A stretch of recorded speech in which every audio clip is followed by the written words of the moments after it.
There's an abandoned railroad tunnel buried deep in the forest, one that swallowed countless travelers and thrill-seekers over the decades. They say if you enter at dusk, the tunnel stretches on endlessly, changing shape, twisting time and space. Those who venture too far never return, lost forever in a maze between worlds, where reality fractures and the past and future bleed into one another. Some swear they hear screams echoing from within. Cries of souls trapped beyond the veil, doomed to wander without end. The rusted tracks disappeared into the yawning mouth of the tunnel, its black interior swallowing the fading light like a gaping wound in the earth. As I stepped inside, the sharp chill of the night gave way to a suffocating cold that seemed to freeze time itself.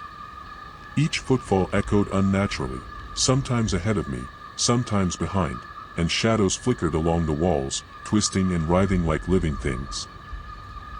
At first, I tried to keep my bearings, counting steps, marking scratches on the wall, but the tunnel warped around me, endlessly elongating and folding back on itself.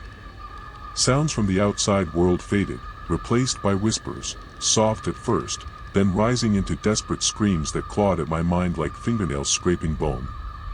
My flashlight flickered, casting distorted shapes that danced and stretched. I caught glimpses of figures, lost travelers like me. Faces twisted in silent terror, eyes pleading for help before vanishing into the darkness. Panic rose as the air thickened, and I realized the tunnel was not just a passage but a trap, feeding on fear and despair. When I finally reached the other side, or what I thought was the other side, I found myself in a place that wasn't the world I knew, a shadowed realm where night stretched eternal and time was a cruel joke. The tunnel had claimed me, and I was just another lost soul wandering its endless labyrinth. Out beyond the city lights, there's a stretch of highway called the Black Road, a place where the asphalt is darker than midnight, and headlights seem to swallow everything whole.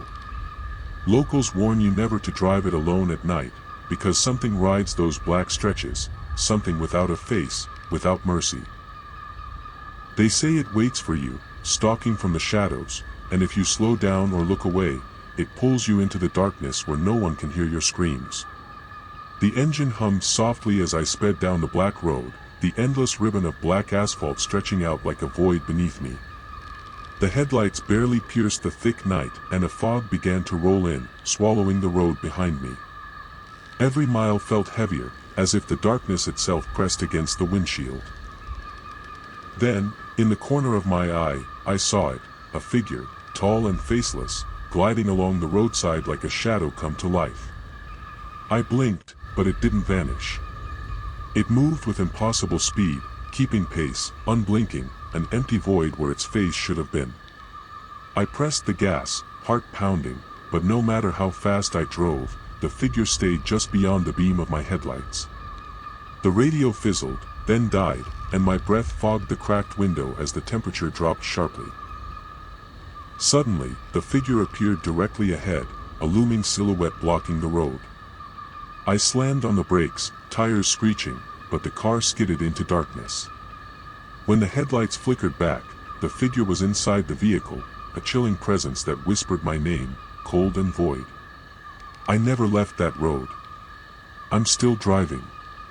And I know it's still with me, waiting for the moment I look away. Everyone has looked into a mirror and wondered who's really watching from the other side. But in some old houses, there's a legend of a girl trapped behind the glass, an endless reflection with a terrible secret. They say if you stare long enough into her eyes, she will reach through the glass to take your place. And then you're the one trapped inside, forced to watch helplessly as she walks free. The mirror was old, framed in ornate silver, tarnished and heavy with age. I found it in the attic of the house I'd just inherited, wrapped in dusty cloth and whispering secrets of the past. On the first night, I caught movement in its reflection, a girl, standing behind me, pale and hollow-eyed, her mouth twitching into a sad smile. I spun around. Nothing. Just the empty room. But the next night, she was closer, her eyes filled with quiet sorrow and dark intent. I found myself drawn to the mirror, unable to look away as her lips moved in silent plea. She wanted me to step closer, to break the barrier between us. Sleep fled me, replaced by nightmares where I was trapped behind cold glass, watching someone else live my life with a smile that wasn't mine. The line between reflection and reality blurred, and I realized I was running out of time. One night, the glass cracked, spiderweb fractures racing like veins. I felt cold fingers brush my skin from behind, pulling me forward, while the girl stepped out, free and smiling. Everyone's experienced a wrong number. Or a call from an unknown number that sends a chill down your spine. But what if the call doesn't come from a person at all? There's a legend about the silent caller, a shadowy entity that uses your phone line to reach into your home, silently watching, waiting. Answering means inviting a darkness that steals more than your voice. It takes your soul piece by piece, leaving behind only silence. It began with a call in the dead of night, the shrill ring cutting through the silence like a blade. I answered without thinking, only to be greeted by absolute silence, no breath, no static, nothing but the heavy weight of a void pressing through the receiver. At first, I thought it was a prank. But the calls continued, always late, always silent. Gradually, I started hearing faint whispers under the silence, words I couldn't understand but that crawled under my skin. Shadows lengthened in the corners of my room, moving just out of sight. The nights grew colder, and my reflection in the black screen of my phone twisted into a face that wasn't mine, eyes dark and empty, a smile too wide. I stopped answering, but the calls came more frequently, vibrating through my bones. Then, one night, I woke to the phone ringing, this time, with a voice so close I could hear my own heartbeat over it. The caller whispered my name, cold and hollow, and I realized the silent caller wasn't just reaching out, it was already inside. Deep in the wilderness lies a village no map dares to mark, a place where time stands still and the living are trapped between the world of the dead and the forgotten. Travelers who stumble upon it speak of an eerie silence and a population that never ages, their smiles frozen and eyes hollow. But beware, once you cross the threshold, the village decides who stays forever, and no one leaves without a price far worse than death. The sun was setting when I first saw the village, a cluster of weathered cabins surrounded by gnarled trees that seemed to lean in, listening. No smoke rose from chimneys, and no sound stirred the air except for the crunch of leaves beneath my boots. As I walked down the dirt path, the villagers appeared, pale, motionless figures standing just inside their doorways, watching me with eyes as empty as the grave. Their smiles were polite but unsettling, as if they were waiting for something. Or someone. I tried to leave, but the path twisted strangely, doubling back on itself. The sky dimmed unnaturally, stars appearing where they shouldn't. The village shifted, growing larger, older, more alien. That night, I heard footsteps outside my cabin and whispered voices calling my name. I wasn't alone. And I wasn't going anywhere. The village had claimed me, and like the others, I was fading into the silence. Every town has stories about children who vanished without a trace, but the legend of the hollow child is darker than most. They say this child wanders lost places, a ghost with eyes like empty sockets and a voice that mimics the ones you love. If you hear a child calling your name in the dead of night, don't follow, it's never truly a child. Because the hollow child is searching for a replacement, for a soul to fill the empty spaces inside. Story. It was just past midnight when I first heard the soft crying outside my window, a child's sobs, broken and desperate. I opened the curtains, expecting to see nothing but the empty street bathed in moonlight. But there was a figure, small and hunched, shrouded in shadows. As I stepped outside, the crying stopped abruptly, replaced by a chilling silence that pressed against my ears. Mommy. The voice was perfect, too perfect, an echo of my sister's lost childhood. I reached out, but the child vanished like smoke, leaving behind a cold emptiness. Night after night, the crying returned, always calling my name, always just out of reach. Mirrors reflected fleeting glimpses of hollow eyes, and the air filled with a scent like forgotten memories.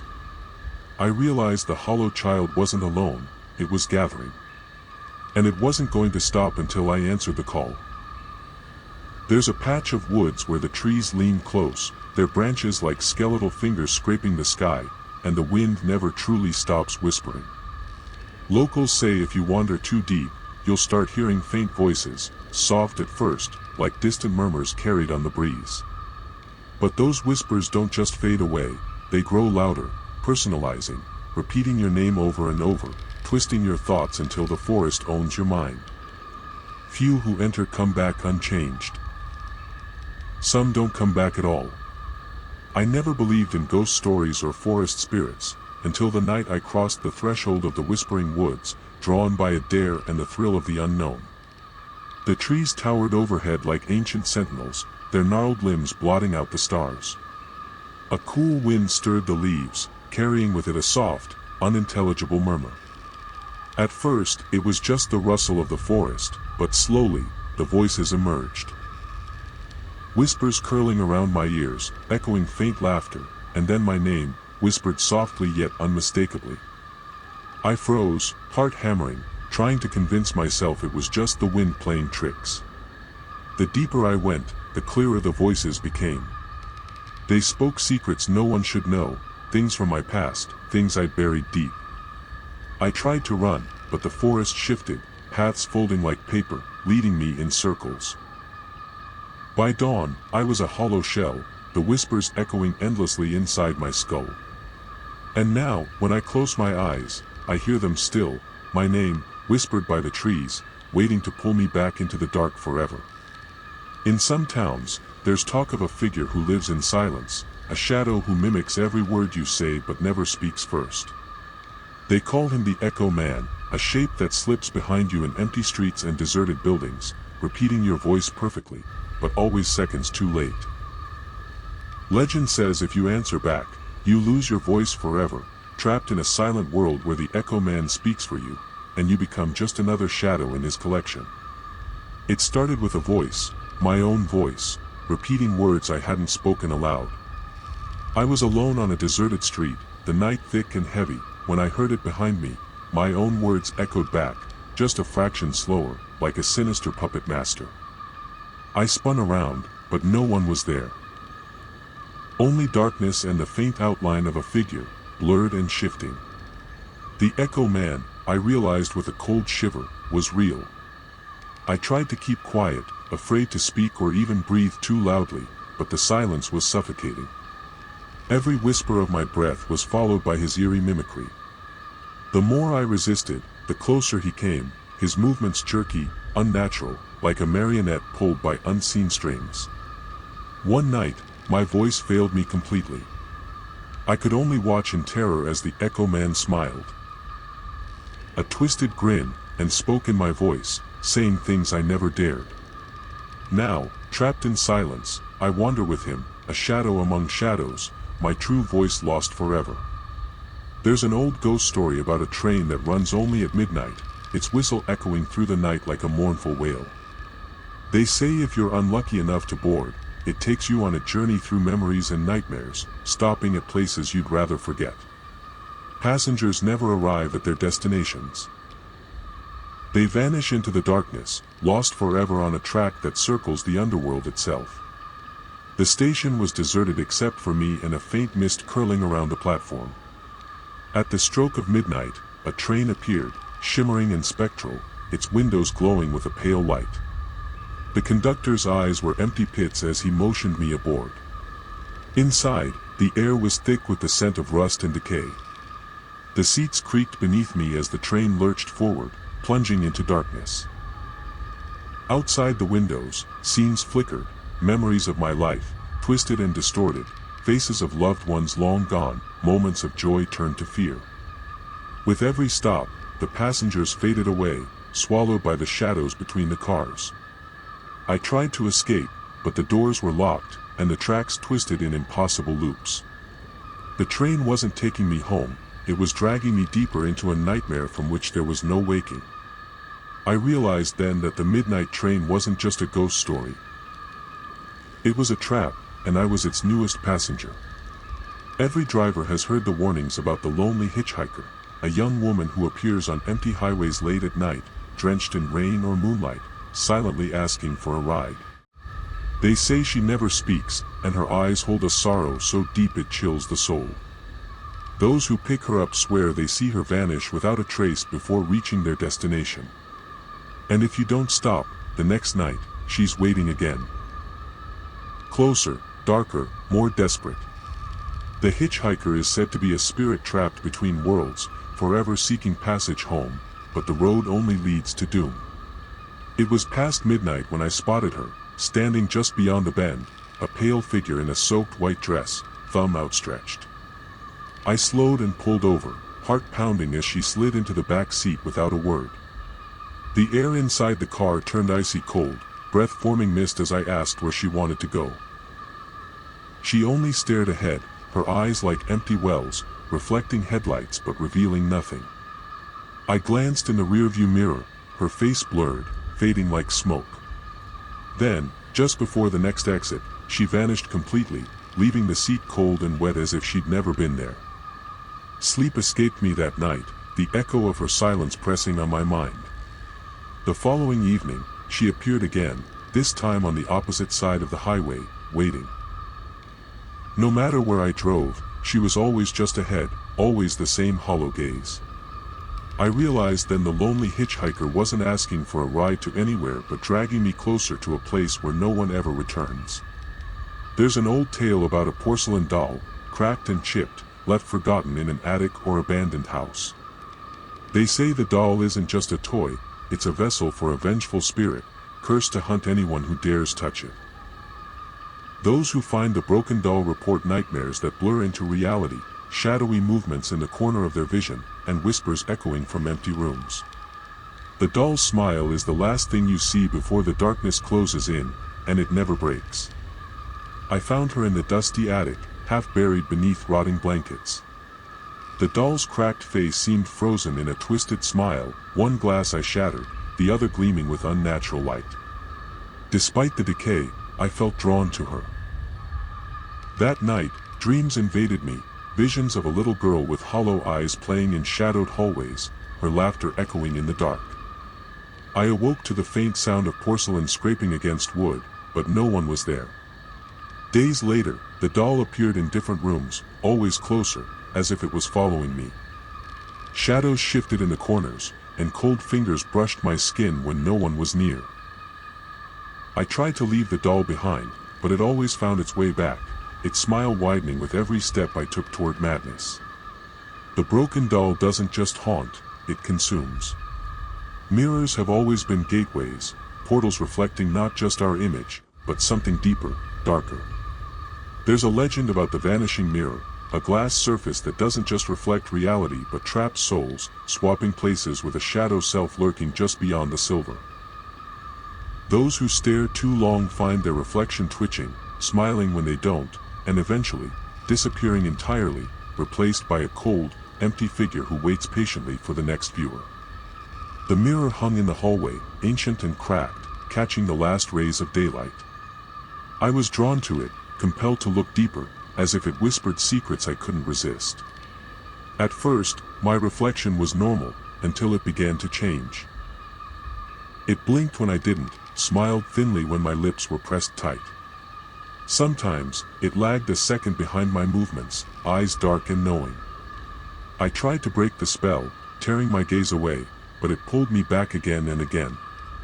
One evening, as thunder rolled outside, I reached toward the glass, and felt my fingers pass through, cold and slick, like slipping underwater. Panic seized me as my reflection grinned and stepped forward, leaving the mirror empty. I was trapped behind the glass, watching my double move freely in the world, smiling with a hunger I couldn't escape. The vanishing mirror claimed me, and I wait now for the next soul foolish enough to look too long.